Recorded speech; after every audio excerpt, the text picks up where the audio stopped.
Gaaffilee Yesus Kiristoos irratti ka'an gaaffilee kanaaf deebiin jiramoo hin jiru isa jedhuuf kan waliin ilaallu ta'a. Hagadhuma qophii kanaatti nu faana bu'aasniin jecha chaanaalii keenya subscribe gochuun viidiyoo kana ilaaluu jalqabaan affeerraa keenya.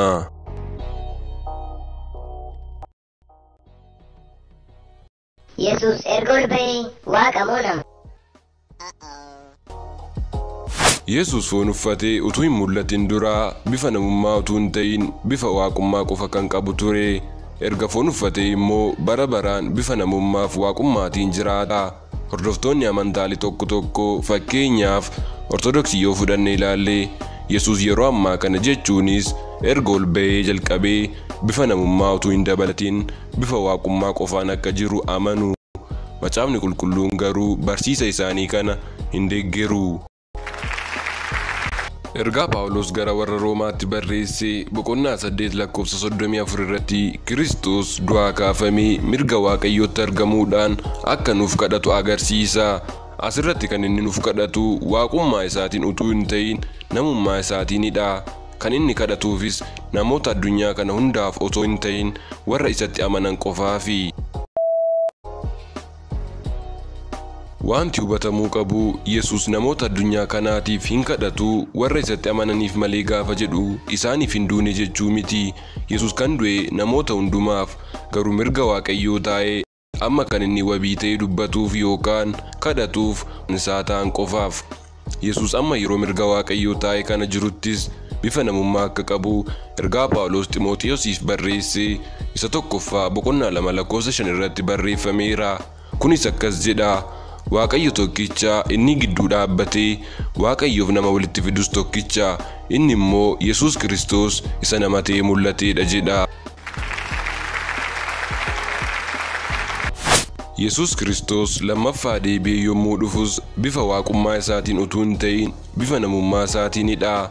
Yesus warra kan isaa ta'aniif ni kadhata yommuu jedhu amantoonni hundinuu kakuu haaraa keessatti luboota waan ta'aniif inni hangafa lubootaa ta'uudhaan amantootaaf yookaan kiristaanotaaf kadhata.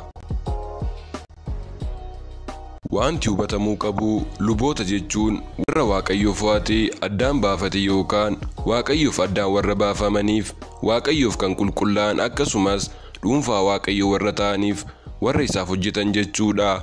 Amantoota jechuunis warra dhiiga Yesuusiitiin miicamanii Waaqayyoof qulqullaa'an isaafis addaan kan baafamanidha.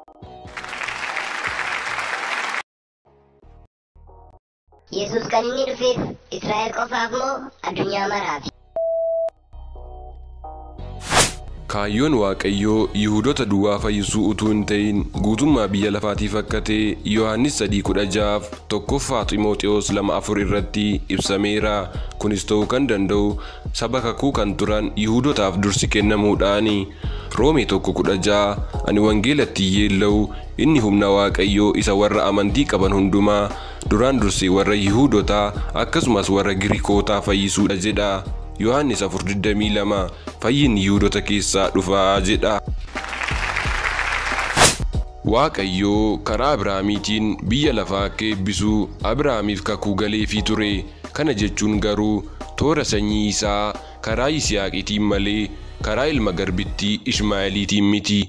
Kunis qomoo biyya lafaa hundaa ittiin kan eebbisu karaa hidda Abrahaam isa ta'e toora Yisihaaqiitiin qabatee Israa'el yookaan Yihuudoota keessaan kan mul'ate karaa Yesus Kiristoosiini.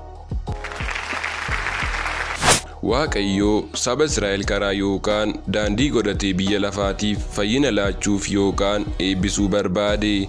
Yesus Kiristoosis fooniin karaa qomoo kanaa kan dhalateef sababa kanaafidha.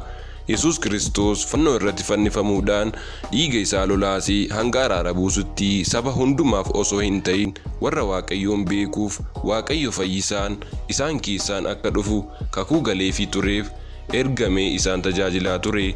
Kana jechuun garuu Yesus addunyaa maraaf hin dhufne jechuu miti. Yesus Israa'eloota qofaaf ergame kan jedhu hanga gaafa Yesus fannifamee du'eetti qofaaf ture. Maatiyos 15:28 irratti immoo Yesus utuu fannoo irratti hin fannifamin iyyuu saba Waaqayyoo warra hin ta'in amantiidhaan fayyuu akka danda'an mul'isa.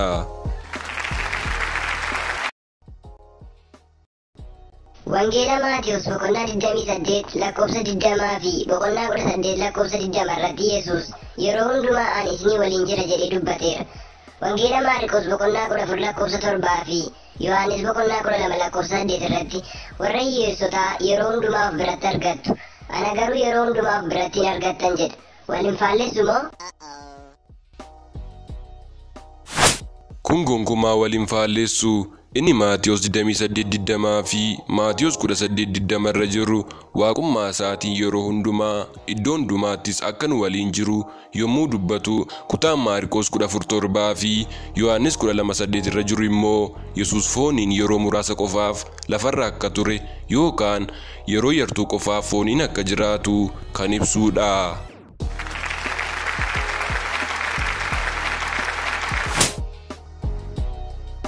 Egaan hordoftoota keenya sagantaan keenya irraa kana fakkaata ture. Haga qophii gaafilee Yesuus Kiristoos irratti ka'aniif deebii isaanii jedhu kutaa 9ffaa walitti deebinutti nagaatti isiniin jechaa chaanaaliin keenya yeroo mara soora fuura keessaniif ta'u qabatee dhiyaata. Namoonni chaanaalii keenyaaf haaraa taatan subscribe gochuun maamiloonni keenya immoo like share isiniin jechaa yaadaaf gaaffii qabdan comment nuuf godhaan affeerraa keenya.